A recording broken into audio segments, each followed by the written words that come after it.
Students, जैसा कि आपको पता है हम टॉपिक करने लग रहे हैं exceptions to law of dominance. उसमें हम इनकम्प्लीट डोमिनेंस कर चुके हैं, कोडोमिनेंस कर चुके हैं।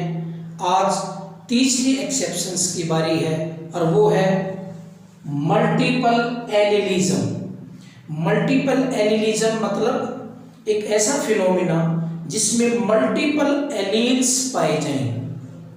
मेंडल के अनुसार एक जीन के दो फैक्टर या दो एलील्स होते थे, लेकिन अगर एक जीन के दो से ज्यादा, अगर एक जीन के दो से ज्यादा एलील्स पाए जाएं तो वहां पर जो मेंडल का जो लॉ है वो फेल होता है। क्यों? क्योंकि अकॉर्डिंग टू मेंडल एक जीन के दो फैक्टर या दो एलील हो सकते हैं।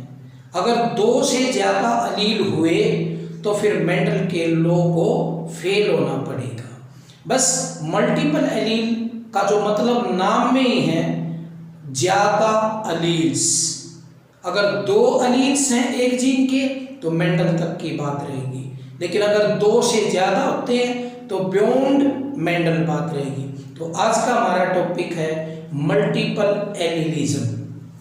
एक ऐसा phenomena, the phenomenon in which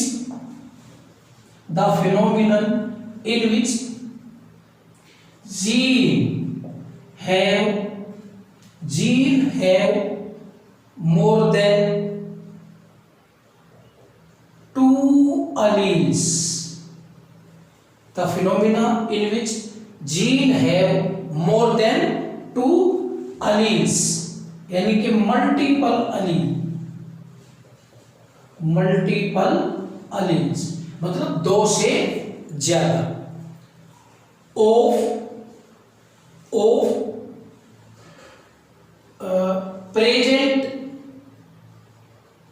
present at same locus of chromosome। क्या कहते हैं मल्टीपल एलिलिज्म में? ये एक ऐसा फिनोमिना है जिसमें gene have more than two alleles. Gene के कितने एलील्स हैं? दो से ज्यादा। लेकिन मेंडल के अनुसार कितने थे? केवल दो। तो मोर देन टू एलील्स, मैंने ब्रैकेट में लिखा है मल्टीपल एलील्स। और वो कहां पर प्रेजेंट है? Present at same locus of the chromosome is called, उसको हम क्या कहेंगे? Is called multiple allelism. Multiple allelism, उस फिनोमिना को तो हम क्या कहेंगे? Multiple allelism. और जो एलील्स हैं, more than two alternative form है जीन की, उनको हम क्या कहेंगे? Multiple alleles. And the more than two alternative form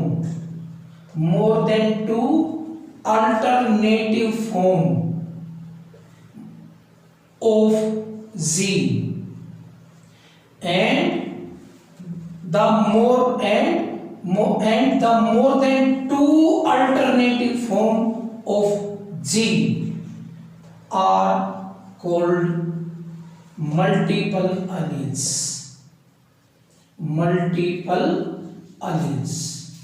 जो जीन की more than two alternative form है, यानी कि अकॉर्डिंग टू मेंडल जीन की टू अल्टरनेटिव फॉर्म थी। अल्टरनेटिव फॉर्म को अलील कहते हैं। जीन की अल्टरनेटिव फॉर्म को क्या कहते हैं? अलील। तो मेंडल के अनुसार कितनी अल्टरनेटिव फॉर्म थी जीन की? टू, यानी कि टू अलील्स थे। लेकिन मल्टीपल एलिलिज्म उसका एक्सेप्शन है, इसलिए मैंने क्या लिखा है? More than two alternative form of gene. एक जीन की दो से ज्यादा अल्टरनेटिव फॉर्म है, तो उन अल्टरनेटिव फॉर्म को हम क्या कहेंगे, मल्टीपल एलील्स। और एक ऐसा फिनोमिना जिसमें मल्टीपल एलील्स पाए जाएं, एक ऐसा फिनोमिना जिसमें मल्टीपल एलील्स पाए जाएं जो कि क्रोमोसोम के सेम लोकस पर प्रेजेंट होते हैं, उस फिनोमिना को तो कहते हैं मल्टीपल एलीलिज्म। और जो मल्टीपल एलील्स होते हैं, मोर देन 2 अल्टरनेटिव फॉर्म, उसको कहते हैं मल्टीपल एलील्स। मैं स्टार लगा के लिखता हूं। अलील, अलील का क्या मतलब है ये थोड़ा सा एक बार देखिए।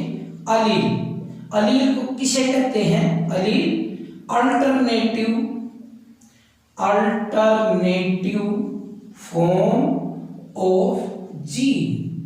जो जीन की अल्टरनेटिव फॉर्म होती है उसको हम क्या कहते हैं, अलील्स। और उसको पहले क्या बोला जाता था, फैक्टर। तो जीन की अल्टरनेटिव फॉर्म को अलील कहते हैं या फैक्टर कहते हैं।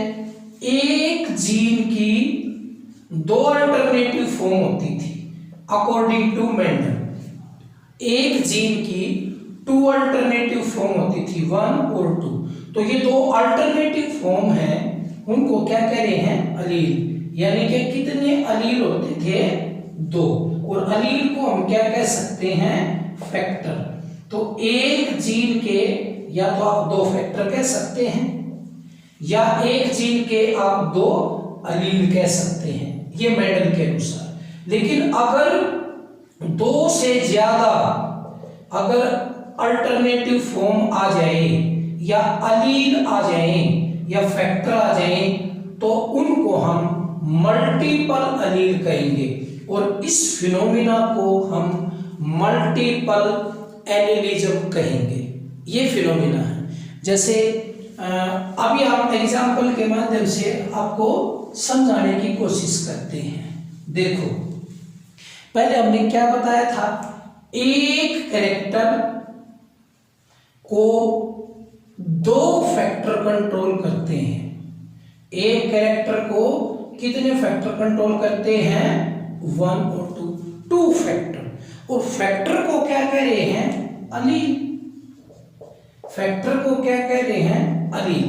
यानी कि एक कैरेक्टर को कितने अलील कंट्रोल करते हैं, 2। अलील को हम क्या कह सकते हैं, फैक्टर। क्या कह सकते हैं, फैक्टर।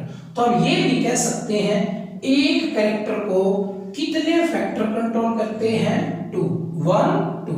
तो 2 फैक्टर के द्वारा एक कैरेक्टर कंट्रोल किया जाता है, या यूं कहें 2 अलील के द्वारा एक कैरेक्टर कंट्रोल किया जाएगा। ठीक है। और अब जो मल्टीपल एलीलिज्म में क्या है, कैरेक्टर तो एक ही रहेगा, कैरेक्टर तो एक ही रहेगा, लेकिन फैक्टर क्या आ जाएंगे, 2 से ज्यादा। 2 से ज्यादा 3 भी हो सकते हैं, 2 से ज्यादा 4 भी हो सकते हैं, 2 से ज्यादा 10 भी हो सकते हैं।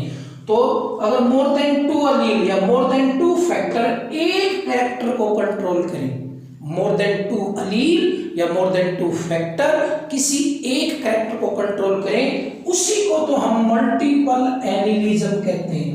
उसी को हम क्या कहते हैं, मल्टीपल एलीलिज्म। अब मैं यही बात आपको बताना चाह रहा हूं। देखो, हियर यानी कि मल्टीपल एलीलिज्म में here more than 2, here more than 2 alleles are able to control expression of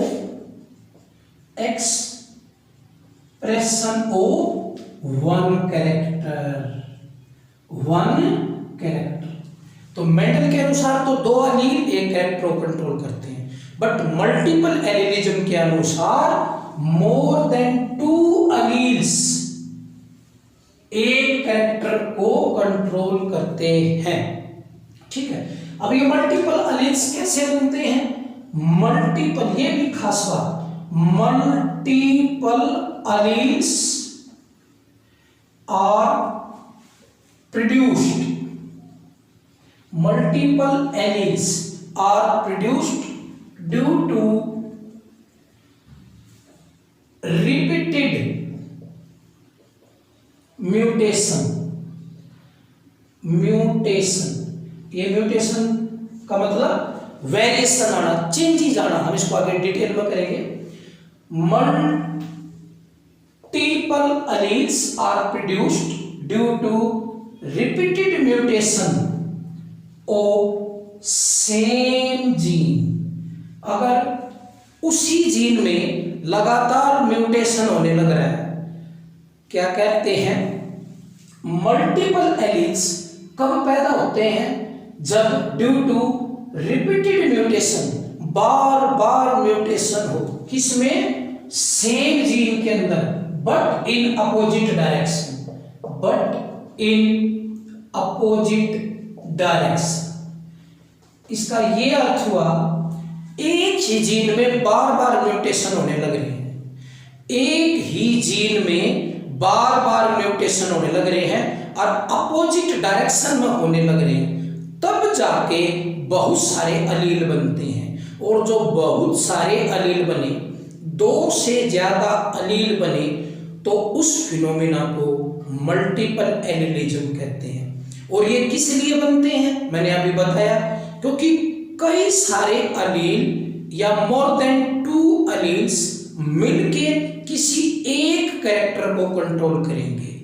तो ये बिल्कुल किसके अपोजिट हुआ, मेंडल के, क्योंकि मेंडल क्या कह रहे थे, एक कैरेक्टर को कंट्रोल करने के लिए 2 अलील्स या 2 फैक्टर की जरूरत होती है, but according to multiple allelism किसी एक कैरेक्टर को कंट्रोल करने के लिए 2 से ज्यादा अलील्स और फैक्टर की जरूरत होती है। तो ये उसका एक्सेप्शन हुआ ना, तो ये भी किसका एक्सेप्शन है, लॉ ऑफ डोमिनेंस का और लॉ ऑफ पेयर्ड फैक्टर का। तो लॉ पेयर्ड फैक्टर में क्या है, 2 फैक्टर, 2 अलील, लेकिन यहाँ तो 2 से क्या है, ज्यादा, तो इसलिए हम इसको क्या कह रहे हैं, मल्टीपल एलील। और इस फिनोमिना को क्या कह रहे हैं, मल्टीपल एलीलिज्म। फॉर एग्जाम्पल, अब इसका एग्जाम्पल देखो आप, for example in human ABO blood group is controlled by, क्योंकि ABO ब्लड ग्रुप एक ही कैरेक्टर है।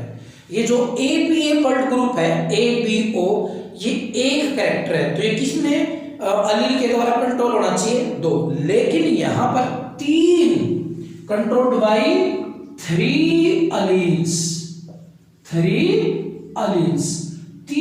अलील के द्वारा कंट्रोल होता है। तो कैरेक्टर A और अलील्स 3, तो मल्टीपल एलीलिज्म। ये एग्जांपल इसके अंदर है A। दूसरा एग्जांपल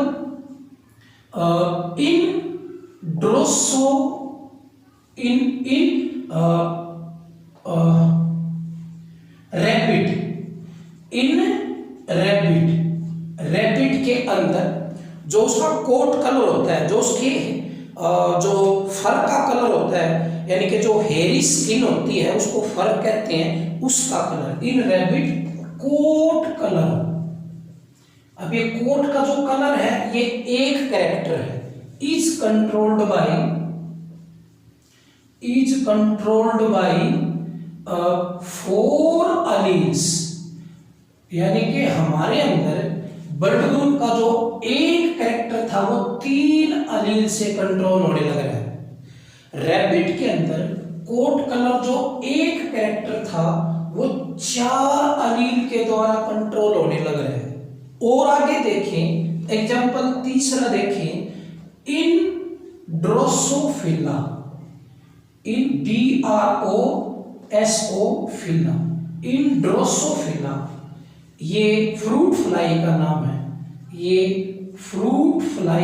है, आगे चल के हम इसके ऊपर थोड़ा सा और डिस्क्रिप्शन आपको देंगे। ये एक्सपेरिमेंटल जेनेटिक्स में बड़ी मदद की इसने, इसको जैकपॉट ऑफ जेनेटिक्स कहते हैं। टी.एच. मॉर्गन ने इसके ऊपर बहुत सारा काम किया था। ये फ्रूट के ऊपर पाई जाती है, रेयर होती है, तो इसलिए इसको फ्रूट फ्लाई कहते हैं इसे। Drosophila melanogaster. तो इन ड्रोसोफिला आई कलर, ये भी एक कैरेक्टर है, आइज कलर एक कैरेक्टर है, इज कंट्रोल्ड बाय 15 अलील्स, यानी कि आई कलर एक कैरेक्टर है, इसको 15 अलील कंट्रोल करते हैं। कोट कलर एक कैरेक्टर है, इसको 4 अलील कंट्रोल करते हैं।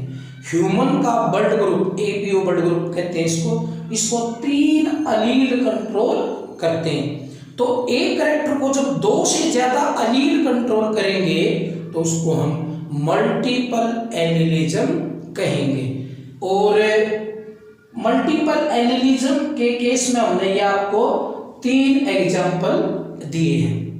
आपने ड्रोसोफिला की अगर रेड आई है तो वो क्या है, नॉर्मल कलर वाइल्ड टाइप का होता है, यानी कि अगर ड्रोसोफिला की आंखें रेड हैं तो इसका मतलब वो नॉर्मल है, वाइल्ड है, यानी कि वो म्यूटेशन वाला नहीं है।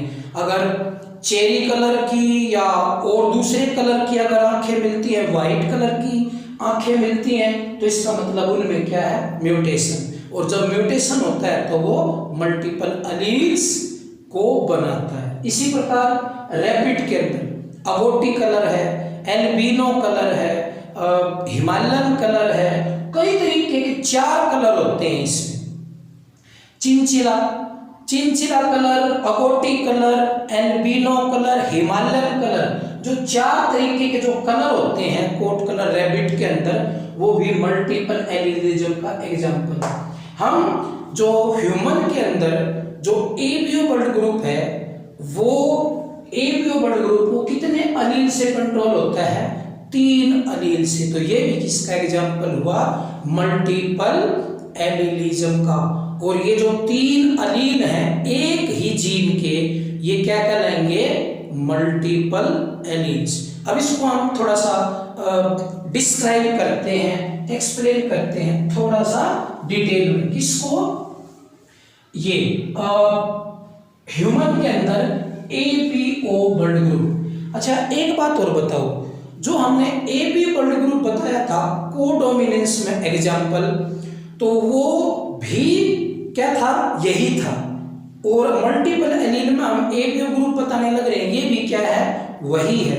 तो इसका मतलब जो एपीओ ब्लड ग्रुप है वो दोनों का एग्जाम्पल है। कितनी अच्छी बात। अगर हम एग्जाम्पल एक याद करें और वो 2 जगह काम आए तो इसका मतलब वो इम्पोर्टेंट है और उसमें नंबर आसानी से मिल सकते हैं अगर हमने एक जगह भी उसको याद किया। तो क्या भाव हुआ, जो एपीओ ब्लड ग्रुप है वो कोडोमिनेंस का एग्जाम्पल भी है और APO blood group multiple alleles का भी एग्जाम्पल है। तो मैंने कहा था, जब मैंने कोडोमिनेंस करा था कि मैं इस एपीओ ब्लड ग्रुप को आगे चल के थोड़ा सा डिटेल में करूंगा। अब इसकी डिटेल की बारी है। तो APO blood group, APO blood group, तो ये किस किस का एग्जाम्पल है, ये कोडोमिनेंस का एग्जाम्पल भी है एंड मल्टीपल अलील का भी एग्जाम्पल है। ये दोनों का एग्जाम्पल है, ये ध्यान रखना। अब देखते हैं ये किसमें है, ह्यूमन के अंदर। In human ABO blood group system, ABO blood group system, in human ABO blood group system was discovered by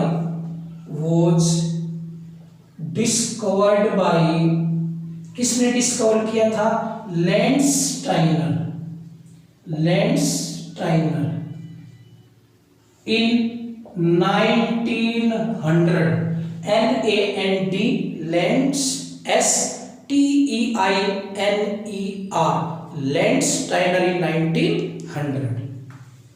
this blood group, this ऐसे कह सकते हैं, ABO blood group system consist, इस ABO ब्लड ग्रुप सिस्टम के अंदर 4 blood group हैं, 4 blood group, 4 blood group named as, क्या क्या है, A blood group, B blood group,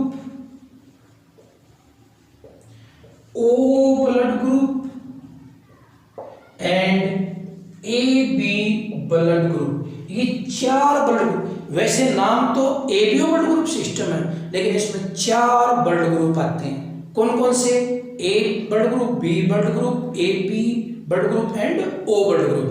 अब ध्यान दें, ये जो तीनों किसने डिस्कवर किए थे, was discovered by Karl Landsteiner, Karl Landsteiner 1900 के अंदर, A, B एंड O। लेकिन ये कास्टेलो एंड ये डी कास्टेलो था, इसका अगर नाम पूरा लिखें तो de Castello and Steini, STEINI in 1902। जो AB ब्लड ग्रुप था वो किसने डिस्कवर किया था? डी कास्टेलो एंड स्टेनी इन 1902। और जो ये A, B एंड O, ये किसने? लैंडस्टाइनर ने इन 1900 के अंदर। तो ये 4 ब्लड ग्रुप है।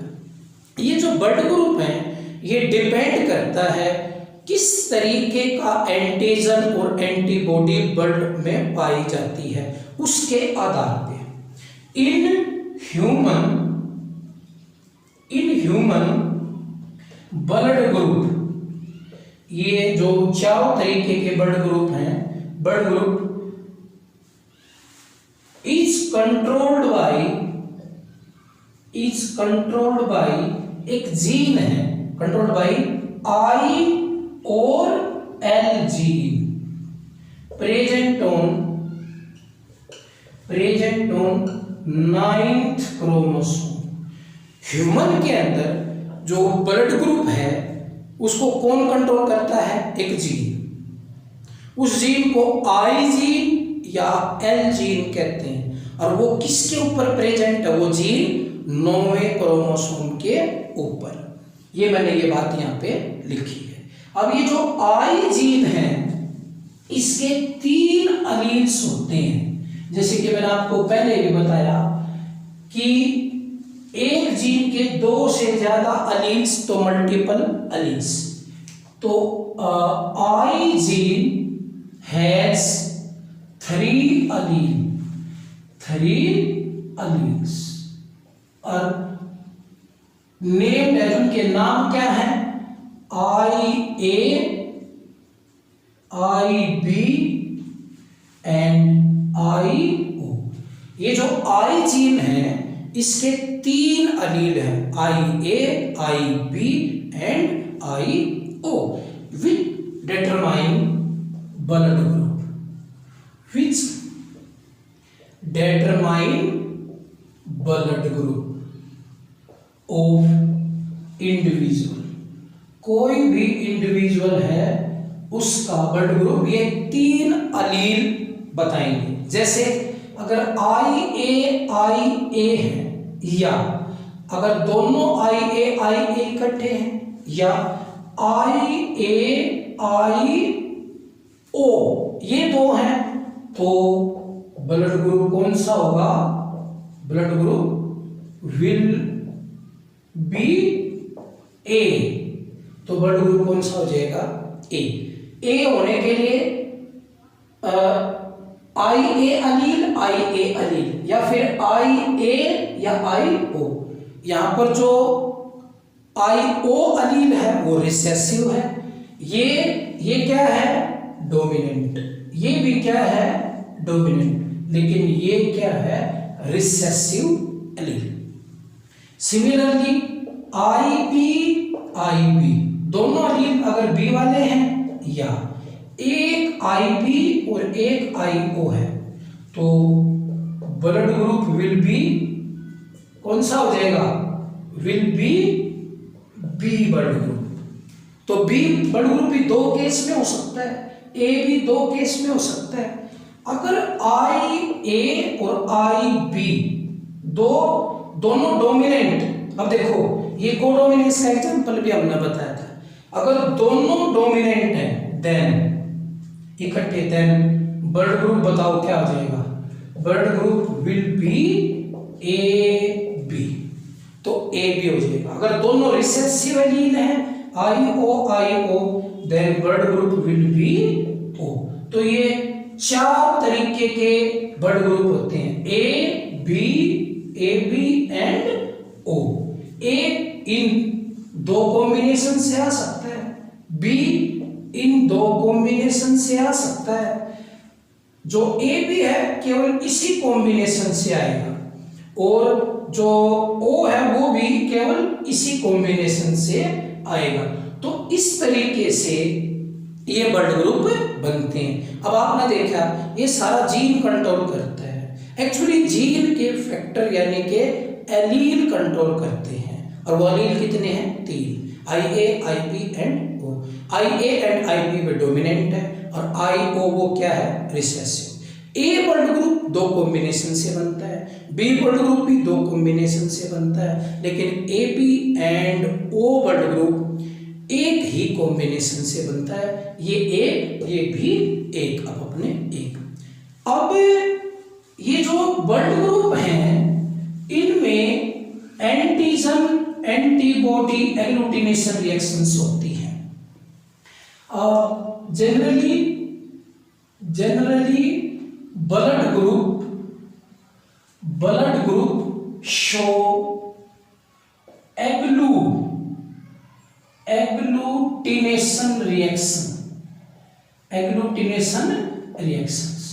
एग्लूटिनेशन रिएक्शंस का मतलब प्रॉपर बायोकेमिकल रिएक्शन होती हैं इनके अंदर। So agglutination reaction between antigen and antibody, antigen and antibody, किस किस के बीच में एग्लूटिनेशन रिएक्शन या बायोकेमिकल रिएक्शन होती है, एंटीजन के बीच में और एंटीबॉडी। अब एंटीजन क्या होते हैं मैं ये बताऊंगा, प्रोटीन है एक किस्म की, प्रोटीन प्रेजेंट ऑन आरबीसी की सरफेस के ऊपर एक विशेष प्रकार की प्रोटीन होती है, किसके ऊपर, आरबीसी के सरफेस के ऊपर, प्रेजेंट ऑन, ये पीटी का मतलब प्रेजेंट शॉर्ट में लिखा मैंने, ऑन आरबीसी। तो उस प्रोटीन को जो आरबीसी के सरफेस के ऊपर पाई जाती है उसको क्या कहते हैं, एंटीजन। और एंटीबॉडी किसे कहते हैं, प्रोटीन प्रेजेंट इन प्लाज्मा, एक और विशेष प्रकार की प्रोटीन। वैसे तो प्लाज्मा में 70 से 80 डिफरेंट टाइप की प्रोटीन होती है, बट एक खास प्रोटीन है प्लाज्मा के अंदर, उस खास प्रोटीन को हम क्या कह रहे हैं, एंटीबॉडी। और आरबीसी के ऊपर एक खास प्रोटीन है उसको हम क्या कह रहे हैं, एंटीजन। ये एंटीजन और एंटीबॉडी प्रॉपर तरीके से बायोकेमिकल रिएक्शन शो करेंगी। उस बायोकेमिकल रिएक्शंस को हमने एक नाम दिया एग्लूटिनेशन रिएक्शन, यानी कि एक पर्टिकुलर एंटीजन एक पर्टिकुलर एंटीबॉडी के साथ ही कंबाइन होगा।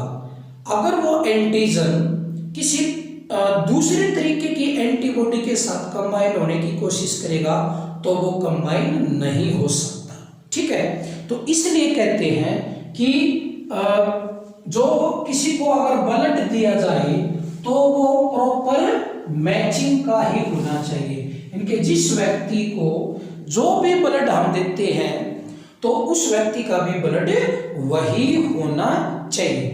अब एक टेबल बनाते हैं जिससे आपको ये पता लगेगा कि जैसे ये मैंने लिया blood group, blood group A B and O, ये ब्लड ग्रुप है। अब इस ब्लड ग्रुप में मैं एंटीजन देखता हूं, एंटीजन ए ब्लड ग्रुप में क्या एंटीजन होगा, ए, बी में क्या होगा, बी, ए बी में क्या होगा, ए एंटीजन भी होगा और बी एंटीजन दोनों होंगे, लेकिन ओ में किसी प्रकार का कोई एंटीजन नहीं होता। अब हम एंटीबॉडी की बात करेंगे। एंटीबॉडी एंटीजन के अपोजिट होती है, तभी तो बायोकेमिकल रिएक्शन या एग्लूटिनेशन रिएक्शन होगी। अगर उसी जैसी होगी तो उसको रिपेल करेगी, अरे उसी जैसी होगी तो वो क्या करेगी, एग्लूटिनेशन रिएक्शन शो नहीं करेगी। इसलिए एंटीबॉडी एंटीजन के अपोजिट होती है। अगर ए ब्लड ग्रुप के अंदर ए एंटीजन है तो एंटीबॉडी क्या हो जाएगी, अपोजिट यानी कि बी। अगर बी ब्लड ग्रुप के अंदर बी एंटीजन है तो इसके अपोजिट एंटीबॉडी क्या हो जाएगी, ए। अगर ए बी ब्लड ग्रुप के अंदर दोनों किस्म के एंटीजन हैं तो इनके अपोजिट हम कर नहीं सकते, क्योंकि ए का अपोजिट बी और बी का अपोजिट ए, ऐसा पॉसिबल नहीं है। तो ए बी ब्लड ग्रुप के अंदर कोई भी एंटीबॉडी नहीं होती। हाँ, ओ ब्लड ग्रुप के अंदर ए एंटीबॉडी भी होती है और बी एंटीबॉडी भी होती है, ठीक है। इसमें दोनों एंटीबॉडी होती है, ए बी में कोई एंटीबॉडी नहीं होती, ठीक है। ओ में एंटीजन नहीं होता, ए बी में एंटीबॉडी नहीं होती। अब डोनेट, कौन किसको डोनेट कर सकता है, ए किसको दे सकता है, ए को दे सकता है और ए बी को दे सकता है। बी किसको दे सकता है, बी को दे सकता है और ए बी को दे सकता है। ए बी किसको दे सकता है, ए बी केवल ए बी को दे सकता है। ओ किसको दे सकता है, ए को भी दे सकता है, बी को भी दे सकता है, ए बी को भी दे सकता है और ओ को भी दे सकता है, ओ वाला। तो ये सभी को दे सकता है, इसलिए इसको यूनिवर्सल डोनर कहेंगे। ये किसी भी प्रकार का ब्लड ग्रुप हो, ब्लड ग्रुप का कोई व्यक्ति हो तो उसको ये ओ वाला ब्लड ग्रुप दिया जा सकता है। अब रिसीव, कौन किससे रिसीव कर सकता है, ए किससे ले सकता है, ए से और ओ से। ए से ले सकता है और ओ से। बी किससे ले सकता है, बी से और ओ से। ए बी किससे ले सकता है, ए से, बी से, ए बी से और ओ से। ये चारों से ले सकता है, इसलिए इसको यूनिवर्सल रिसीवर कहेंगे, यूनिवर्सल रेसिपिएंट कह सकते हैं। यूनिवर्सल रेसिपिएंट, यूनिवर्सल रिसीवर कह सकते हैं। अब देखो, जब देने की बात आई तो ए बी ने किसको दिया, सिर्फ ए बी को, लेकिन लेने की बात आई तो इसने सभी से लिया, तो यूनिवर्सल रेसिपिएंट। ये सभी को दे सकता है तो यूनिवर्सल डोनर, लेकिन ले केवल किससे सकता है, ओ से। तो लेने में केवल ओ से ले सकता है और देने में सभी को दे सकता है। अगर हम इनके परसेंटेज की बात करें तो ए ब्लड ग्रुप 22% होता है पॉपुलेशन के अंदर, बी ब्लड ग्रुप 33% होता है पॉपुलेशन के अंदर, सबसे कम ए बी 5% होता है और सबसे ज्यादा ओ ब्लड ग्रुप 40% होता है हमारी पॉपुलेशन के अंदर। तो ये था हमारा ब्लड ग्रुप। अगर हम सीधी सी बात करें ब्लड ग्रुप के अंदर, तो ब्लड ग्रुप डिपेंड करता है प्रेजेंस ऑफ एंटीजन। अगर ए एंटीजन है तो ए ब्लड ग्रुप, बी एंटीजन है तो बी ब्लड ग्रुप। ये दो विशेष प्रकार के एंटीजन हैं। अगर दोनों प्रेजेंट है तो ए बी ब्लड ग्रुप, अगर दोनों नहीं है तो ओ ब्लड ग्रुप। कौन किसको दे सकता है, कौन किससे ले सकता है, पॉपुलेशन के अंदर इसकी कितनी परसेंटेज पाई जाती है। अगर हम 100 व्यक्तियों का ब्लड ग्रुप मान लीजिए देखें तो उसमें संभावना 40 व्यक्तियों में ब्लड ग्रुप ओ मिलेगा, 5% में ए बी और 33 और 22% में बी और ए ब्लड ग्रुप रिस्पेक्टिवली मिलने की संभावना है। तो ये हमारा क्या था, ब्लड ग्रुप। अब ब्लड ग्रुप आपने देखा तो ये जो ब्लड ग्रुप है, ये ब्लड ग्रुप किसके ऊपर डिपेंड रहा, एंटीजन के ऊपर। किसके ऊपर, एंटीजन के ऊपर। अगर ए एंटीजन है तो ए ब्लड ग्रुप और बी एंटीजन है तो बी ब्लड ग्रुप।